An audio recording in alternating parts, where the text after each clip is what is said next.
Happy Devils Sunday. This is the Let's Go Devils podcast, Sunday edition. Streaming live on Facebook Live, YouTube Live, X Live, Twitch, and now on Instagram Live on the Let's Go Devils Network.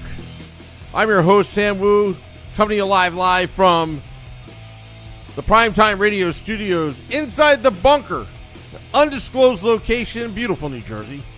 From the mountain view of the Garden State, cross-continent, to the Michael J. Fox Studios in Beverly Hills, California, it's Beer Baron and Scotty, a Sirius XM Liquid Metal. Hey, buddy! Yeah. What up? What's going on, everybody? How we doing? How was the festivities last night, Sam Wu? Festivities last night in Vinny's basement? Yeah. Yes.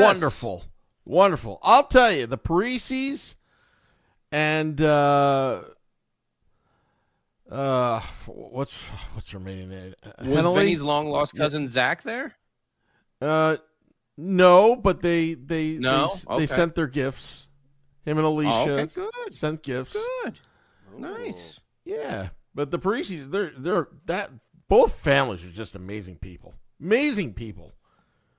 They had that Midwestern charm, you know. Sam liked the Midwestern weddings. I do. They had wine service. I was like, what's wine service? Yeah. Wow. Yeah. Were there any Chicago hot dogs consumed while you were there? I plead the fifth. I had a Sam salad. I actually showed you guys at yes. Vinny's mom. Yeah, Vinny's mom cooked a Sam salad for me. Uh-huh. Yeah, it was very good. The food was great. The filet mignon was great at the wedding. I'm raving about the filet mignon. That is always a very telling about a wedding. Like, you go and you're like, hey, what'd you have? And you're like, the chicken, the steak, or the fish. It's like one of those three, right? Because typically, and every time I get the steak, and I'm like, it's either because you can't ask for how you want it done, because it's always going to be just medium. Yeah, and majority of the time, wedding steak sucks. So good to hear that it was a good yeah. But who was the person that ordered eggplant? They actually had eggplant. Like, who ordered egg? Nobody orders eggplant. It's an Italian wedding. Eggplant, yeah. My wife actually would be she would have been the one that ordered eggplant. She would have been, oh my God, there's eggplant. I wanted, because the filet mignon was so good, I actually wanted to taste that eggplant, but they took it away from me. I'm like, oh, I guess I have to eat my filet mignon again. So, you mean you exceeded your amount of free dinner plates at the wedding? Hey, I'll take anything. Anybody that doesn't show up, I have no shame asking. Oh, do you have an extra fish over here? Chicken over here. I ate the salad that's pretty too. Incredible. The salad was great too, and I'm not kidding around. The salad, so you had a second steak, is what you're trying to tell us. No, this was actually a real salad with walnuts and everything steak on top of it. Yeah. Hey, boys, no, it was good. I love the talk of positivity and Vinny, and congratulations again to Vinny. What a wonderful wedding. It looked like a lot of fun. I was on the other end in Newark, and I was not experiencing nearly as much fun as you were, because not only did I get to witness the Devils lose their fourth game straight out of the five that, I didn't know they were going to lose to the Bruins, who were short Pasternak and McAvoy, but they still found a way to lose that game too. And we'll get into all that. But I just want to talk about something that I was actually really pissed off about. And I actually still am really pissed off about. So I go to the game on Friday, and I'm going to first say this before I get into any of the details of the game. I have been, and I'm not joking, so I'm being dead serious about this. I'm not going to joke around. Like, I normally do joke around about a lot of stuff, but I'm not going to joke around. I go to games. I go to games with you guys. I get loud. I get rowdy. I say dumb things. Like, there's a lot of times where I will yell obscenities for this. I've never heard of such a thing. What? Did someone go tarps off? Was there a tarps offing? No. Oh, No. oh, okay. All right. Okay. But it's always for the team, right? You always yell for the team. I don't want the single. I don't want the single. Don't do the single. It's always for the team. Get the Incredible Hulk music ready. No, dude. I'm being dead serious about this because I am really pissed off about this. So I go to the game and like I don't care if you're and I'm there with my kids, right? Though, so my girls are 9 and 7. And I don't expect it to be a church when you go to a hockey game or a sporting event. I know there's going to be people that are cursing. I know there's going to be people that are going to be just, out of their minds. And sometimes, especially with the way the team is playing right now, it's almost guaranteed that you're going to hear some pretty off-colored stuff. What pissed me off and what continues to piss me off is the group of people that sat behind us. I've never in the hundreds of games that I've ever been to, have I ever been to a point where I've gotten so frustrated and angry at somebody that I almost got into a fist fight with a guy, but I'm not going to, obviously, because I'm there with my kids. There was a group of people that were behind us that were being absolutely unbelievably disrespectful. First of all, they were not hockey fans. And I could tell that because the conversation that was being had. It was a group of people, I don't know where they got these tickets from. And I will say this, like I bought my tickets like last second, day of the game, and I got a really great deal, center ice on the mezzanine. It was pretty awesome. And I was super pumped because I'm there with my kids and like we're excited to go to the game. The experience was ruined so quickly. And you boys, you know me, like I don't ever complain about this type of stuff. I don't ever get like rubbed the wrong way. But the amount of vile, foul things that were coming out of these people's mouths, the racist things that were coming out of their mouths, the stupidity that was coming out of their mouths. And at one point, one of their friends was like, "Oh, come on, man! Like, there's kids like right in front of you." And I'm not going to repeat anything that these people said, but a guy basically looks down like, "F that! I don't effing care." Blah blah blah. Starts a "Let's go Dodgers" chant. That just shows you like these people were just absolute. I'm really trying hard not to curse. Just not nice people. I ended up moving, like the three of us moved to a different part of the arena where one of my friends was sitting. And at one point I was like, I'm going to go over and like have a conversation with, guest relations or something like that, just because it's so pissed off. And my daughter was like, no, don't do it. Like, I don't want you to have to make a scene. Cause like the whole time I'm pissed. I'm like seething angry. Like this guy's like freaking ruining this experience. Not just for us too. It wasn't just us. Like people in the section were saying things to these people, like telling them to like, all right, like relax, like things like that. I've never been, and I can't get into the full story because I don't want to say the things, first of all, that these people were saying. And second of all, I am going to get to the point where I'm going to start cursing and get that pissed off about it again. But like, if you're going to go to a game, I don't give a shit if you, there you go. Sorry. I don't care Grand if Marshal you, podcast. I'm sorry. I don't care if you cheer for your team. I don't care if you curse. I don't care if you curse. My kids know what curses are. I don't personally curse in front of my children ever, but that's just my own view on life. I'm saving it for when they're teenagers, and the first time I drop that, that hard F-bomb, they're like, oh, God, Dad's really mad. I don't care if you're cheering for your team. I don't care if you're a fan. I don't care if you're a Ranger fan and you are booing your team or booing our team. I don't care. I don't care about any of that stuff. It is going to happen. But the things that were happening that night were so uncalled for. And I've never done this either. I reached out to the Devils and I was like, listen, I don't know if you can figure out who it was, but this is the kind of behavior you don't need at your game. This is the type of behavior that you don't need in the arena. So sorry to go on like a little bit of a rant about this stuff, but it rubbed me the wrong way, and it still does. And it like really, really pissed me off. And if my kids weren't there, I would have turned around and I actually would have punched that dude square on his face. Because anyways, all right, I'm done. Sorry, I just had to get that off my chest. We reached. You know what? I wasn't even going to say anything, and then I was driving with my wife yesterday, and she's like, "Why don't you just reach out? Like, let them know what's going on. Who knows if they could do anything, or who knows if they'll even write us back." And I don't complain. I don't do any of that stuff. I've never written a letter to anybody to be like, these people are. That's how bad this was. Like, well, maybe some like I other said, people did as well. So I can only hope. it- I can only hope, dude. I was so goddamn pissed, and I'm still pissed. So, have they done anything? No. But yeah, sorry to like go on a little tangent about I this have kind of a stuff. But I like have a fan behavior does matter. I'm sorry. I have a serious question, so don't think I'm joking around. But would you have done something differently if your kids weren't there?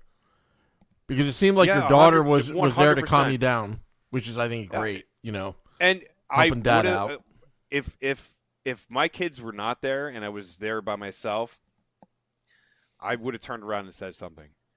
Or I would have like I mean the level of stupidity and the level of just like narcissism that this douchebag had. And it was really like one guy leading the way. And I mean it just whatever. Yeah. Sorry. Like I said, this stuff never bothers me, and it bothered me to a point where like I can't get into the full story on the podcast because I'm not going to do it. Yeah, I already cursed once. I don't need to keep cursing. Yeah. We could talk off air about the details. Oh yeah. Yeah, I mean, it's quite unfortunate. There's always that one fan that kind He of wasn't even a fan, and that's what made it worse too. He wasn't even a fan. Yeah. Just some rando. That's what made it worse. So Yeah. anyways, Well, hopefully they get enough complaints to investigate, because with all the technology that's out there right now, it's hard not to find them. You know, so but wasn't even a frat boy, Ted. It wasn't a frat boy. We'll just put it like it was like our age. gotcha. Scumbag. Anyways. We should have had you go on college night. Oh my God! No, I probably would have had a fine time at college night. My tarp would have been off. I would have been having a good time. I don't care. Yeah. You know what I mean? Like. Anyways, sorry to get that out of the way. And then just this whole team is frustrating. It's the same thing that we've been watching. I'm like, there's probably gonna be a real rant somewhere along the way with this one, but 5-game losing streak. 5-game losing back streak. to the center square again. No, don't. I will punch the computer if you do that. I can't. This team is pushing me over the edge. I can't deal with it anymore. It's so frustrating to watch. Scotty, 5 games in a row. It's not like it's like, oh man, we've been losing by 1 goal. It's been a joke. And talk me off the ledge. I almost want to see point counterpoint. Like, do you not feel this frustrated?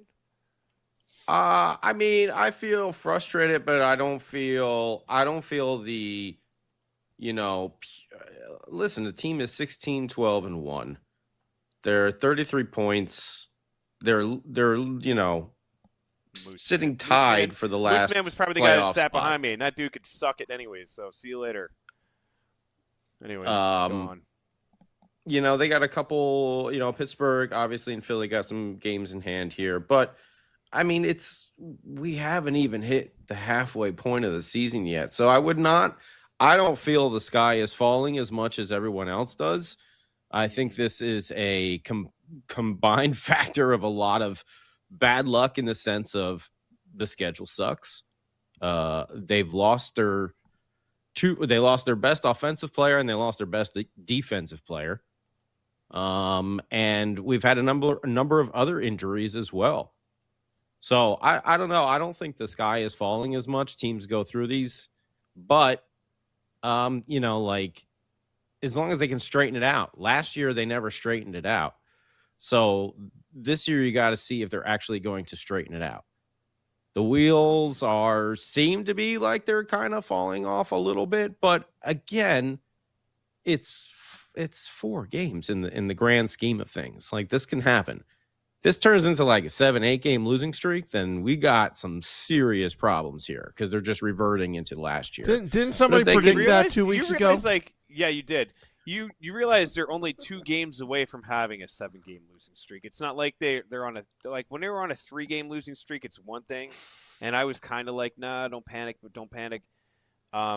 They're on a 5-game losing streak. I think it is time to panic. I think it is time to take a deep dive onto this team. And there's a lot of guys that go uncalled out for.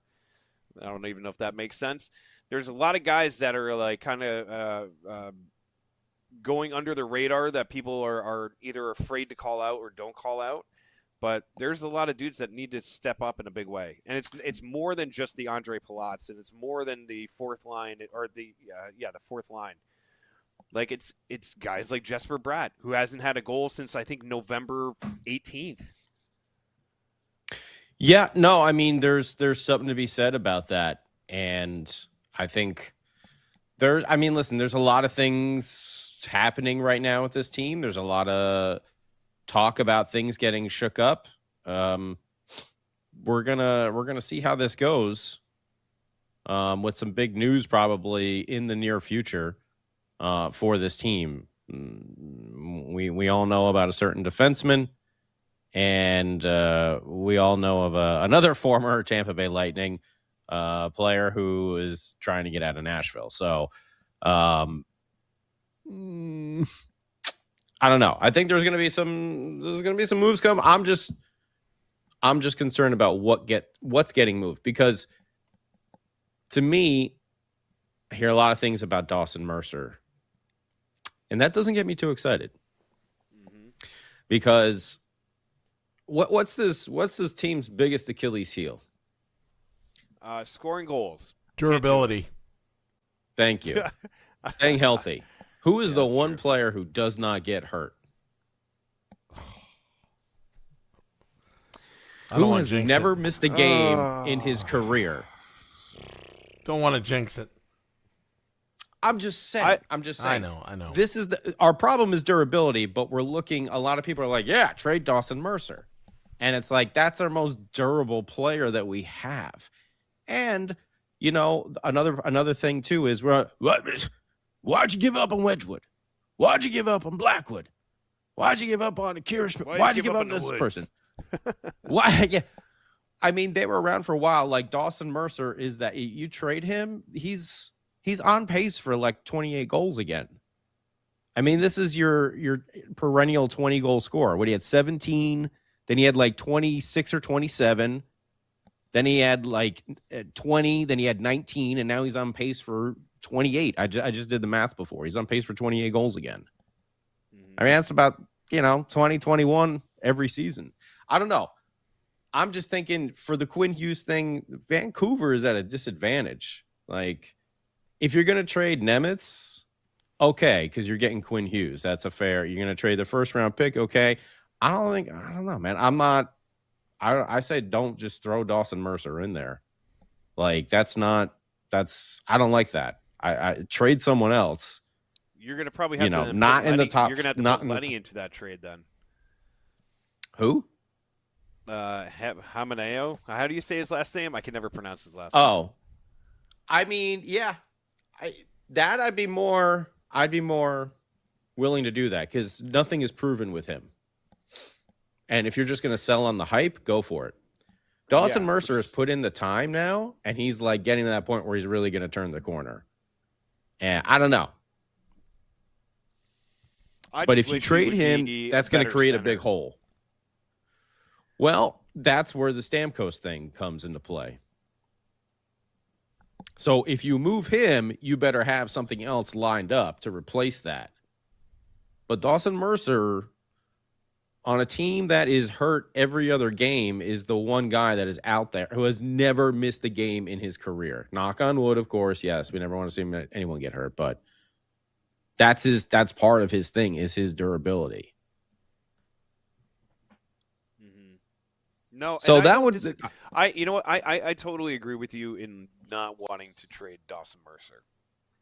100%. Pick some. I would rather go with some other prospect instead. If you want to trade the Finnish kid, yeah, go for it. Let me ask you a question, and I guess I'll ask everybody out in the chat. First of all, what's going on to everybody out in the chat? We got everybody on YouTube. Oh yeah, Live, hello. We Facebook Live, on Instagram, on MySpace, on X, on everything, everywhere you can look. Pornhub. So, anyways, we're looking at a team. I knew I'd get a chuckle out of Sam. You hear that first snare hit. So, would you trade Jesper Bratt if you were able to get we'll say out of the Quinn Hughes, staying away from the Quinn Hughes. If you could trade Bratt, and I know some people will be like, well, this is counterproductive, right? You're trading one of your best players, but would you trade him for a package that would include Ryan O'Reilly? You thought I was going to say Brady. You thought I was going to say Brady Kachuk. I could see it. You could hear the train coming down the track. You know what? I will say. No, I wouldn't do that. I wouldn't do that, though. I wouldn't for Ryan O'Reilly, no.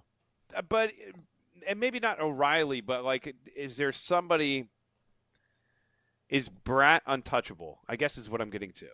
No. So everybody out there in the world, is Bratt untouchable, and if you were going to trade Jesper Bratt, what would you Brady Kachuk. That's yeah. Brady Kachuk would make fixes everything. If that's a one for one, yeah, I would. I don't want to trade Jesper for anything else other than something like that, because that's another thing that this team really needs is a real power forward. I mean, Timo's been doing a great job, but to have that other, I don't know, that I think that would really give this team that extra snarl and that extra edge. But the idea of Stamkos is that gives you, some more stuff down the center. I mean, that sounds like a pretty nasty line there, even though Stammer is, way past his prime. But you put him with a returning Jack Hughes and Jesper Bratt on one line, and that's got to be pretty damn dangerous right there. Nico for Brady. And then you followed up with Nico and Timo and possibly a Dawson Mercer there, if he's, not part of some package. That's a pretty sick second line. So, I mean, we got to see, though. I think the big thing is going to be where can we send Mr. Hamilton and Mr. Palat, which has been the question all along. You could package Jesper Bratt with a Dougie Hamilton and send him somewhere to get something else. They both have. I will say, Max. They have control though over where they go. I know. Max said Bratt is making himself touchable as of late. Pause. I guess he's not untouchable anymore. And by no way am I saying I want them to trade Jesper Bratt. By no way am I saying that. I'm just saying that if you're going to get the most return for a player that might be a movable piece, because you're not going to move Nico. I don't care what you're saying. Not just because he's the captain, but that's your 1-2 center, right? So you're not going to move him. You're not going to move Jack, even though he's on the shelf right now. You're still not going to move Jack around. So Jesper would be one of those guys, and I don't believe you're going to move Timo, because Timo proves to be valuable.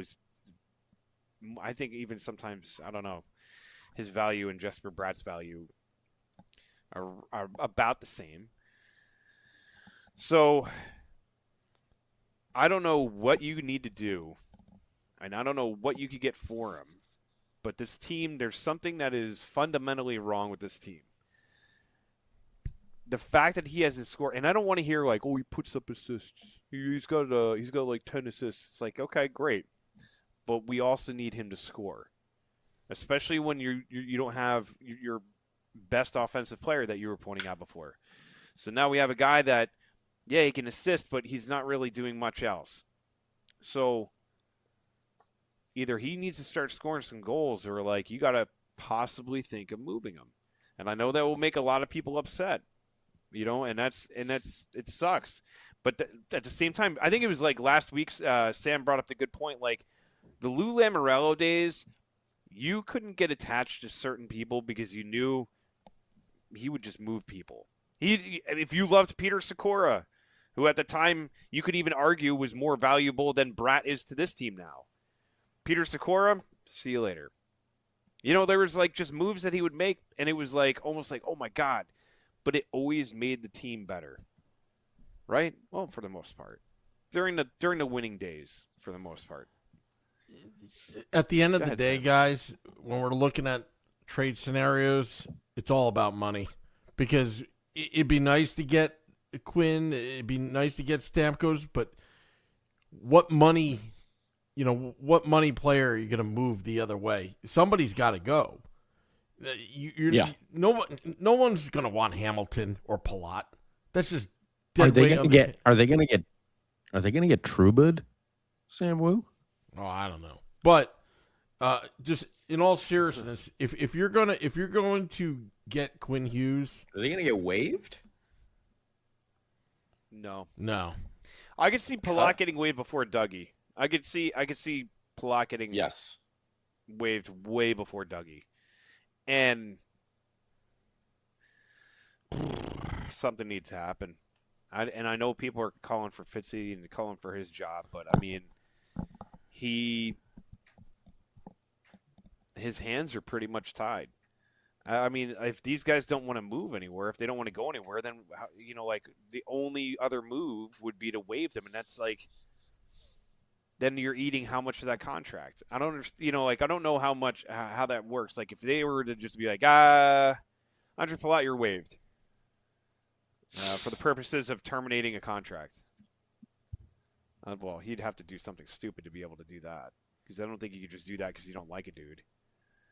You suck. I'll walk in front of his car. Yeah. Well, how did the Rangers do it to? How did Drury do it to? He traded Gaudreau, and he did it to Truba too. No, he did it to Gaudreau. He put him on waivers. He didn't do it to Trouba. I think he ended up finding a trade partner in Anaheim. Yeah, I think he accepted the trade. I think he was basically told, like, hey, you're going to do this. Not to say that those trades worked out for the Rangers, thank God, but I do believe Gaudreau was one of the players that. They have no movement clauses. Never mind. Thank you, Dubs. Damn it. So you can't even waive him. Nah, because they would have to prove it. Damn. Thank you, Dubs. I forgot about the no movement there. I missed. I think they both have a. Wait, this is a question from. So Max says Palat has great value, honestly, for a younger team ready to make a run. If Ducks or Sharks are in position to trade at the trade deadline, he'll end up out there. Yeah, but what about? I don't think we have the time to wait until the trade deadline. I think something needs to be done before that. Well, that's the thing about it. That's what I was saying. Is it too much of a knee-jerk reaction? You're right. I thought it was a 4-game. It is a 5-game losing streak. You feel it's too much of a knee-jerk reaction to do something right now and potentially overpay, and 3 months from now have to sit and listen to the fan base say, why the hell did you trade that guy? As soon as we let him go, look at that. He's got 15 goals over there. Which is going to happen. You're going to trade Palat somewhere, and he's going to go absolutely ape. He's going to go ape and find, like, the Palat of, like, 8 years ago when he was with Tampa Bay winning cups. That's like you're going to see vintage Andre Palat just ripping up the boards in Chicago or, like, wherever the hell we send him. This guy's like the key to the whole franchise. Yeah, twirl exactly. His hockey stick like a stick he shooter. Thought my career was dead. The only thing he's doing, like, commercials. Thought my career was dead. The only thing that are dead around here are these ants. And it's like Raid. Andre Palat, superstar. You hockey see him player. slap shot all the ants out with his Try to call Chicago's best pest control company in Chicago. Hey, Andre, my house is infested. Don't worry, I'm not dead. Neither are you. And I get will this slap shot these special prices. coupon for a Pally dog. Yeah. Come out to Chicago's game to see me, Andre Palat, the greatest hockey player that has ever lived. Wayne Gretzky, who's that bum? And all of us will be sitting there just like, oh, Lord. It's true. It's what's going to happen. And then Dougie Hamilton. My name's Dougie Hamilton. I am now the best defenseman in all of the land. Watch me take this young team to the Stanley Cup Finals. I mean, the thing. I mean, with Dougie though, too. I mean, he said he doesn't want to go anywhere, and I get it. Like, who the hell wants to go to Vancouver right now? They're a disaster. So, Simone Nemec, I I feel mean, so bad for that poor bastard. He's like, I'm playing the best hockey in my life, and they're like, guess where you're going? Vancouver. Guys, I really made pack the your big club. bags. I'm making a difference. Look at these Going to overtime goals. Get your stuff. The brothers need their other brother. Sunny Vancouver. Yeah. You want to go live somewhere gray where it rains and it's not Seattle, but it's almost like Seattle? No. Too bad. Get on the bus. The Hughes boys need their brother. Well, the thing is, though, Nashville is a little bit more of I think, a desirable destination. Yeah. For people, you like just music? in sense, also. No.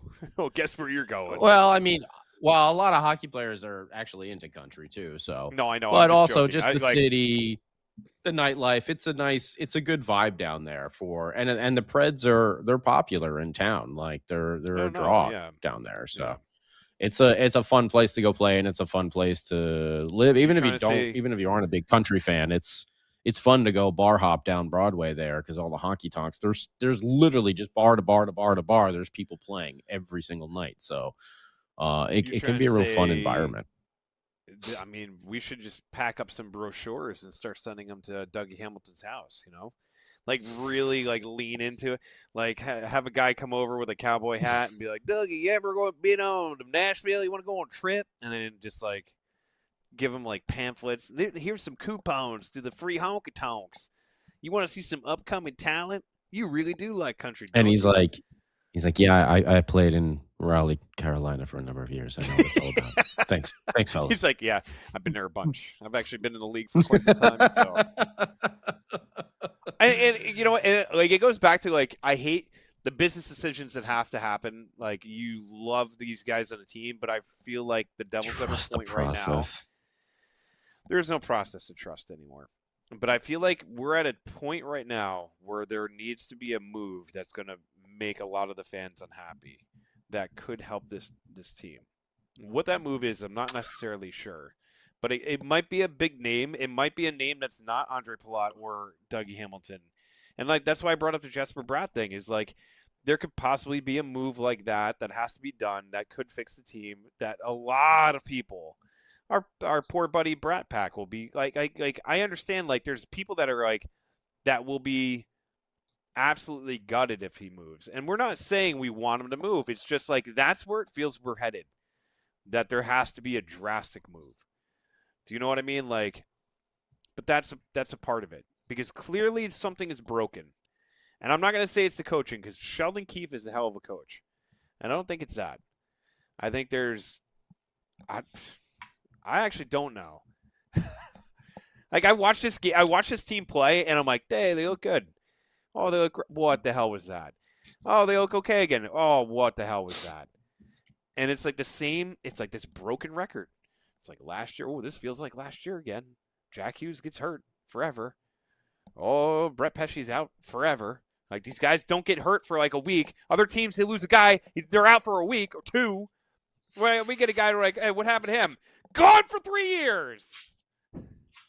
It's still not even the midway point of the season. Don't forget. Okay. It's frustrating. It's frustrating beyond belief. I know. I do think this team needs a little bit of a rest. They've been playing a lot of games in a very short amount of time because of this dumb condensed schedule. That doesn't make things any better. No. But it's also no excuse. They got to go out there and they got to perform better. They got to be ready to rock and roll. From the moment the puck drops, these slow starts aren't helping them out anymore. And the power play hasn't been real good. It's something they were relying on in the start of the season, and it's cooled off, obviously, without Jack in there. They're not able to They don't have that player that drives that fear into the heart of the other team on the power play. That was Jack Hughes. Jesper Bratt is sort of there, but they'll kind of just go and attack him. Jack Hughes, like, he will back people off, or he'll like gather 3 people towards him, which is obviously going to leave a bunch of others open. But the power play hasn't been great. And we've had too many gotta have it type of moments recently where you're relying on that power play instead of the 5-on-5 play, which we were at the start of the season getting goals for. Now the 5-on-5 play is also dried up. Yeah. The defense has been a little Swiss cheesy. The goaltending has been okay. It hasn't been terrible. It hasn't been great. It's been okay. But we should be able to get by with okay goaltending, by the way. We should if the defense... But again, you got 2 really young defensemen, and you've got 2 of your best... your defensive defense... Listen, Brendan Dillon's great and all, but, he's a little bit up there in age. I don't know if he's got the gas like he used to. Siegs seems to be diving and doing everything he possibly can, expending every amount of energy out there because he doesn't have his buddy Kovacevic there. When they're together, they're a dynamic duo of blocking shots. This team is not blocking shots at all. Like Brett Pesce and Kovacevic out of the lineup, they have like 9 block shots a game. It's just Dillon and Siegs eating pucks, and that's it. Like without those 2 guys, it's been a crapshoot. Listen, I have to read something because there's by the way, the chatter that is going on in the YouTube chat right now is just on fire. And chirp, you guys, chirp, thank you for chirp, chirp, chirp, chirp, chirpity, chirp, chirp, chirp. Chirp. So Robert agreed. Yeah, big name needs to be shipped off the roster to wake up the locker room and have accountability. Accountability is one of those words that I love because accountability is something that a lot of people lack. A lot of people can run off at the mouth, and then there's no accountability. Like, I think that is one of the biggest things too. This team, I hate when people say, "Oh, it's the captain, it's the coach, it's the this, it's that." Sometimes there are guys that just need a good kick in the ass. And if Nico Hischier is not going in there, you don't have to be a rah-rah guy to be a captain. And I don't care what you say because every single time there's a captain in the team, there's like a problem with the team. Obviously, that's one of the guys that you're going to go after because you're going to be like, well, there's not a good enough leadership in this team. I completely disagree with that. I feel like Nico Hischier is the perfect captain for this team, and I think he's doing a fine job. But accountability, guys that it feels like guys screw up, and then it's just like, all right, you know what, screwed up. Let's move on. They deflate so quickly when we let up a goal. We're watching that game. All right, so the Devils score a goal, and my God, the offsides call on Timo Meier that disallowed that goal on Friday was one of those calls that I'm like, this rule needs to be adjusted. It needs to be like, I understand, and not just for I don't like your rule. So why don't you adjust it over there? Hey, this rule is so stupid. Like he's carrying the puck over, and he goes to make a move to like avoid somebody, and lifts his stick off of the puck, and the puck happens to go, like he happens to go in before the puck, but he still has control of it. But whatever. If you understand, like if he maintained control of the puck while crossing the line, that wouldn't have been an offsides play, even though his body was over the line first before the puck. Stupid. Anyways, but the team, like, whatever needs to be fixed, I don't. And this is the thing. It's like, as a fan, you can always do so much. We can only look at the team. We can always like evaluate it from a distance. We're not in the locker room. We're not in the front office. We're not like behind the bench. We don't understand what's being said, what's being done. Why are these? Why are there like complete mental breakdowns? Is it the the structure that they're trying to play. Is that the players that they have cannot fit that structure that Sheldon Keefe is trying to put into place. Why does it seem like when Jack is there, everything works perfectly, but you remove one player and then everything falls apart? If that's the case, if you remove one single player from your lineup and then all of a sudden you're an absolute trash lineup, then you're not a good team. Like, there's something fundamentally wrong with this team. And I've been trying to sit here. We've said this a million times. We are not experts whatsoever. We're just a couple of morons who happen to have a microphone and a podcast, and we get to talk about it. And thank you guys for listening, because we appreciate it. But I try my best to analyze it. And I hate when people, you don't know puck, you don't know puck, you don't know this, you don't know that. And it's like, okay, well, then the geniuses that know everything, that know like the game, that are former players, are even looking at this team and sometimes scratching their head and they don't understand like what's going on. So from a distance from what we're looking at, it's like, yeah, maybe one thing is maybe this Quinn Hughes trade, if it happens this week, because there's a lot of smoke. There's a lot of smoke going on right now. And if this trade happens to happen sooner than later, and you get a Norris Trophy caliber defenseman on this team, will that fix everything? Will it? No. Do you know what I mean? Like, it can't. There's no way it can just be like, yeah. You make that move, boom, everything's fixed. I mean, maybe he does come here, and all of a sudden he's kicking Luke in the pants and like getting him, into shape and like working with him and like getting him to a better, the next level. Maybe he gets onto this blue line and he starts making, the rest of the blue line even better. And then guess what? Boom, we get Pesci back in a couple of weeks, and now we have this like insanely deep blue line. And maybe he's also, like a fourth forward out there, and causing all this extra offense and actually scoring from the blue line.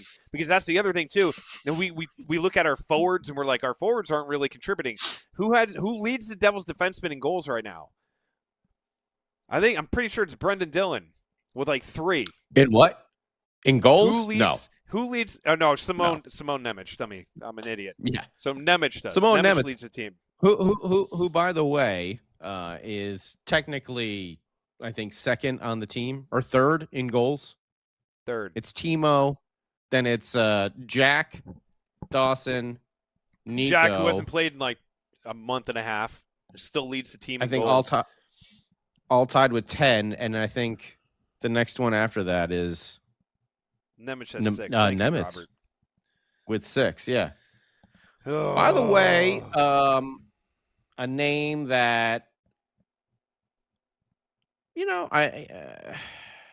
were talking about the Stamkos thing, but something we also really haven't touched upon.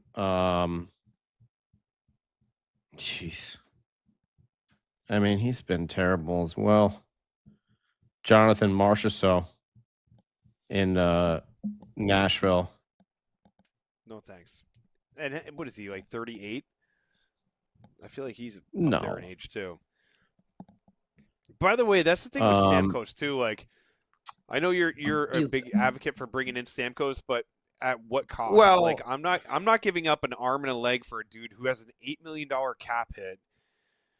Which exactly. If you're even smelling around that corner, you need them to retain at least half of that. And when you're going to give back to him, like, first of all, like the dude, I think Stamkos has got to be what, 36 to 38. He's 35. 35. He's 35. O'Reilly and Marchessault are both 34. No, O'Reilly, just looking at things here, O'Reilly definitely probably. I mean, this would actually be, O'Reilly might be a good piece to put in between a Jack and a Jesper. I mean, and he brings a toughness, he's a little bit grittiness. Yeah, I mean, he's not ginormous or anything like that, but he's still 6'1", 207 is what he's listed as. Yeah. I mean, he's 34. I don't know what's his contract at. I'd have to look. I don't see what his contract says, but I mean, that could be an interesting. Signed by a free agent, Nashville, 2023. Damn it! Doesn't that give me here? I'll have to go to the Puckpedia and look it up. But that might be a better. I know people will want a bigger name probably, but that might be the best fit for what this team actually needs, especially once a Jack Hughes comes back. Because obviously we're expecting him back in mid-January, which that'll be a real telling month for the team. If you get Jack, Kovacevic, and Pesci back.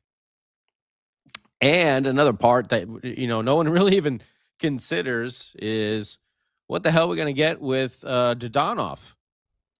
Because originally that was the guy that you were penciling in for a nice 20 to 25 goals playing with Jack and Jesper. Now he's been hurt. Was he played 2 games total this year? Yeah, well, so that's the other thing too. What are you going to do? We're going to do it, that's another thing. You thought you brought him in to be kind of that scorer, that guy with that scoring touch, who also, all his goals last year were 5-on-5 goals. That was supposed to help that 5-on-5 scoring. When he's literally played 2 games and he's gotten hurt in both of them. So do you just bite the bullet with Dodano? I don't know how serious his injury is when he's expected back. I'd really have to look that up. I don't know either, but when they did that hospital visit, there was a picture of him and he was wearing a cast on his hand. And it's just that's not good. My God. Oh that's my not God. Good. Oh my God, this damn team and their injuries.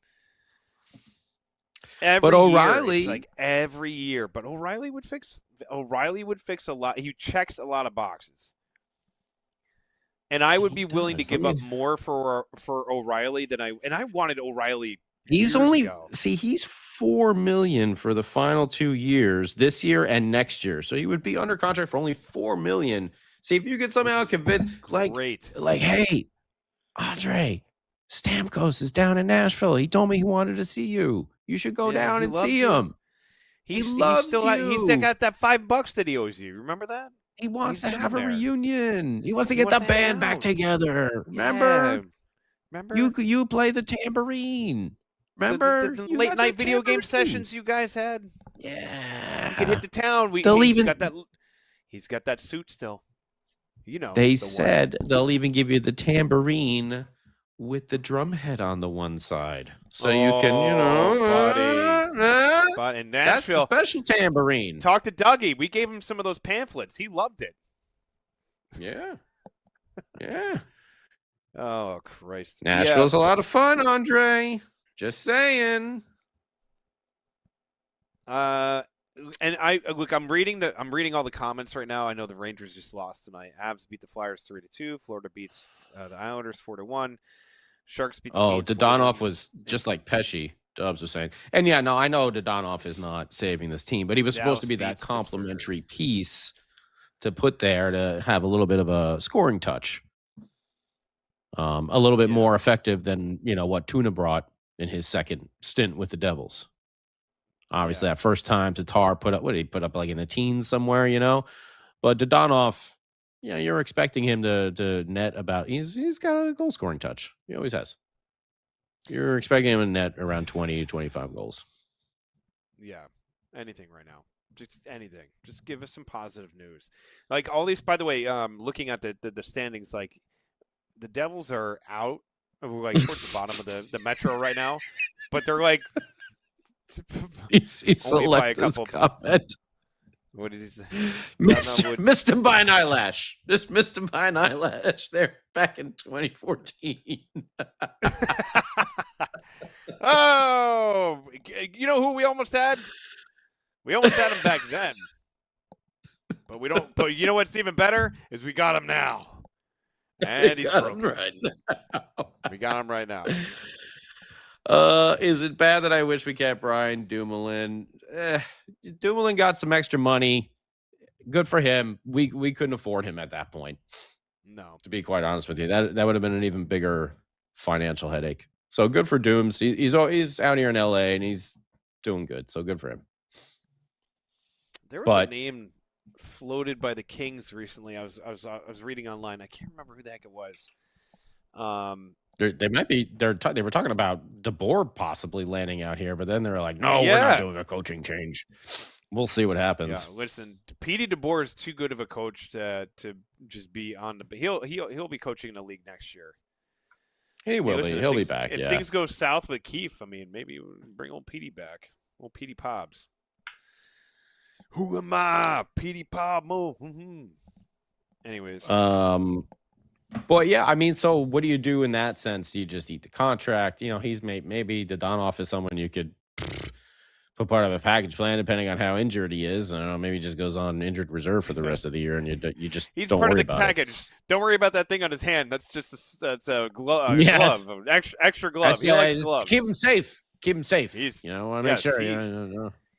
He likes karate, so it's his karate hand. We're keeping it warm. I don't even know what to tell you. Just take the goddamn deal. Like, just take him. Just get him out of our house. We can't stand him. He's been sitting there on the couch doing nothing. All he does is eat potato chips and drinks milk from the carton. That's like this team is. You know, what's funny is like when you watch the Devils too. It feels like they play like a solid game until. And I was saying this before, like they just play a solid game and then they'll score the first goal. And it used to be like, dude, at one point they were like 11-1-1 when they scored the first goal. They were like unstoppable. They also had Jack, you know, that little oversight. They also had Jack Hughes in the lineup. But there's points where this team, like, just I don't know if it's like their shot selection. But I've never seen a team so snake bitten, especially like the fourth line. There was a series of plays where like the puck is like right there. The goalie is like out of position, and they go to shoot, and either the goalie makes an unbelievably vintage Martin Brodeur type of save, or the puck goes off the side of the net, or the puck gets like some guy dives at the last second and blocks the shot, and it goes off into the crowd. I'm like, I've never seen a team just not be able to like bury these what look to be like just slam dunk chances. It's just like the fourth line. There's so many players who are like, oh my god, like why do we suck so horribly bad right now? Like what? Who pissed off the hockey gods? Like didn't we talk like somebody take the freaking like sage the rock or something like that?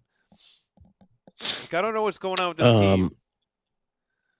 Yeah, I mean, I think this is I think Dubs hit it too as well. And thank you actually for the high danger note there, because that was actually something I wanted to talk about. Is they've completely flip-flopped recently. Teams have been just letting them skate around the perimeter, and they haven't been able to get into those center lanes and clog them on up. And then vice versa, they've been letting up a lot of high danger scoring chances, because if you look at the shots, you know, Allen, and like we said, the goaltending has been okay. Hasn't been terrible. Hasn't been great. It's been okay. But Jake the Snake and Markey, last like 2 to 3 games, maybe even a little bit more, they kind of got hung out to dry a few times with the defense just leaving people wide open, like in the slot. Uncovered. Bad penalties. Oh, McEwen's. Not being able to... McEwen's. Chasing up Rob McEwen's. I'm like, that would be a good guy to get back to. At least that means Lamico won't be in the lineup, so that's the one positive right there. But you know, they have flipped where they were creating so many high danger chances, and now they're bleeding them. And yeah, there's been some things with Markstrom. We've talked about it. Looks like he's still, I don't know, still just not himself. Letting up a lot of juicy rebounds, but also the defense is not covering people right in front of the net. And those rebounds, yeah, you like to see him cover them up a little bit more, but also, come on, defense, cover your man. Yeah. So it's a little combination of both, but I mean the odd man chances recently, and that's because the Devils have to play that way because they've been playing from behind so much. It's like the Lindy Ruff days where it's like, well, we got a lot of good experience going 6-on-5 in the last 2 minutes, pulling the goaltender because we always need to score that goal. It's like it's starting to seem a little similar to that. Yeah. And Jason was right. Their offensive pressure is like none. It's a dump Yeah. it in, cycle it around once, and we're gone. Around the outside. Yep. Nothing. They're There's not getting no anything pressure. in the middle. There's no like pressure going up the middle. Listen, that's one of the beautiful things that I love about Jack Hughes. If you watch when he brings the puck in, he's immediately cutting in between those circles. Like he's always trying to cut into the middle of the ice. Yeah. And I feel like it can't be one guy. It can't be one guy. Losing one guy just kills us. That's just insane. I will say there's. Go ahead. No, I'm just saying, like, I understand Pesci's a part of that too. Like, I think the biggest catalyst was losing Pesci because if you could look at the record, when Pesci went out to now, Dubs I think that's what did he say? Well, I wanted to say I want to give credit to actually to Timo It's because Timo, he's the one has actually been driving to the net. He's had a number of goals off of deflected shots and rebounds and stuff like that, and he seems to be causing a lot of havoc in front of the net like he should. But the puck is not there. Timo could be there, but the fact is that they got to get the puck actually through into those lanes. So I will say that Timo has been doing his part. But when, every shot from the point just gets kicked out by the forward on the other team, it's like they don't even get anything through anymore. Yeah. Like, that's another big thing that we didn't even get to. And I see holy hell, we're almost done here. But like, we didn't even get to talk about like, man, those shots from the point where Luke and Shimon and Dougie and, I mean, I know Brett Pesci's really good at that too. And so is Kovacevic, but still, like, even Siegs and Dylan, right now seem to have the most shots like going through. Nemitz is gonna, he's making some pretty plays and whatever, kind of individual efforts and things like that. But the whole just get a shot to the net or on net from the point, like they're just not getting through. They're just the other teams are just blocking them and kicking them back out. And you go the other way, the Devils aren't blocking like any shots. So now you got these pucks going through these center lanes in the high danger area. It's like a complete flip-flop from what it was in the beginning of the year. Now, again, this could just be a bad rut, a losing streak. It could turn around here. Maybe the team just needed a rest. The Columbus game didn't do them any favors on defense with Luke and Nemitz playing damn near 30 minutes each, I think, because they were playing with 4 defensemen after Dylan got hurt and then Siegs got the match penalty. Mm-hmm. But come on. Everyone's on the condensed schedule. I think everyone's got injuries. That game was rough. The whole Siegenthaler, if he doesn't take that penalty, that match penalty, which should not have been a penalty, he shouldn't have gotten a misconduct.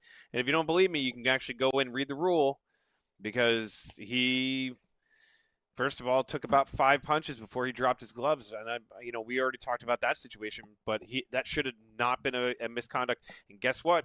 Here's another theme of the year is that the refs have not been kind to the Devils. And that is just something that seems to always happen, whatever the reason that is for. And that's not like a crybaby fan looking at it like, oh, the refs. Oh. It's look at some of these games and the egregious non-calls that are happening, or the egregious calls that are happening, where it's like, oh my god, like Luke Hughes gets high sticked in the face in front of the ref, in front of him. Dude's looking right at it. Yeah, smashes him in the face. No call. And the explanation from the refs was, we couldn't review that because there's no blood. And even Sheldon Keefe was like, oh, so his giant fat lip, I guess, doesn't count for anything. Like, it's just, and even at the game against Vegas, I was watching Cotter. Cotter was coming up the boards. He gets both of his skates taken out from under him. The referee, and I'm watching the play, and the referee points at Cotter and then just put his arm down. And Cotter's looking at him like, what the hell? And, like, gets up and jumps into play. Now, Paul Cotter needs to step it up big time. I feel like he's one of these guys that, like, he's on the verge of, like, being either good or just completely falling off the face of the earth.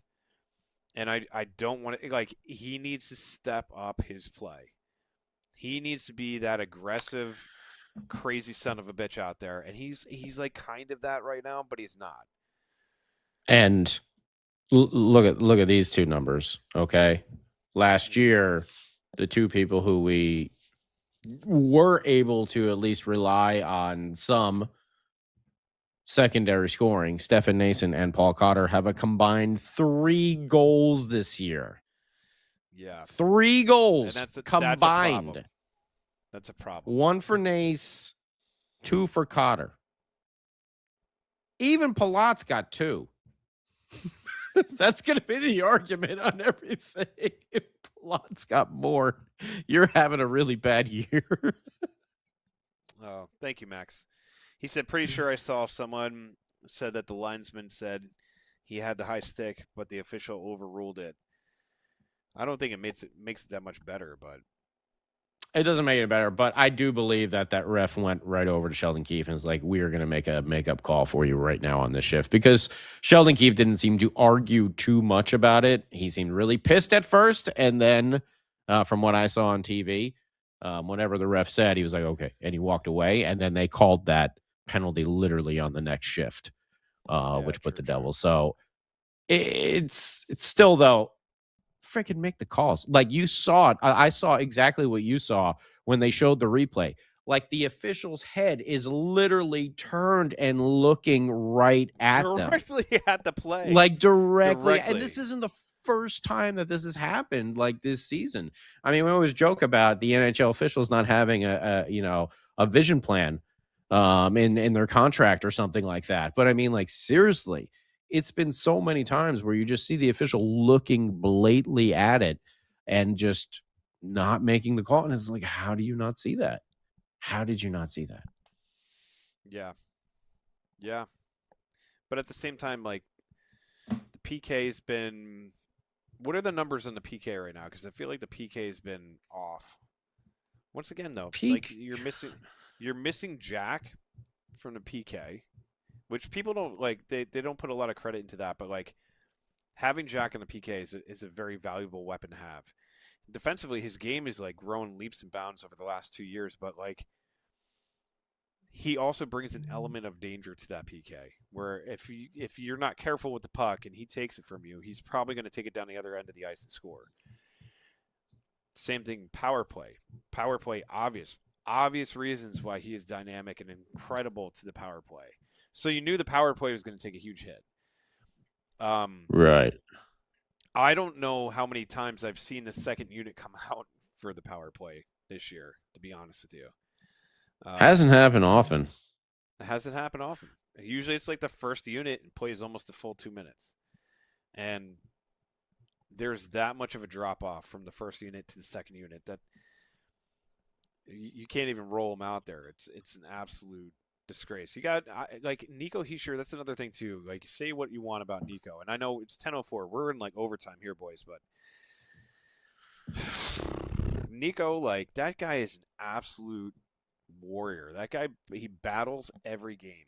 He wears it on his face. He wears it on his sleeve. He goes out there and does what he has to do. Actually, you know what? I'm going to make that my final thought. My final thought is this. Nico Hischier is the correct captain for this team. And I believe that he is the guy that can lead this team to the next level. The problem is that there might be a player or two on this team that needs to get moved that's going to make a lot of people unhappy.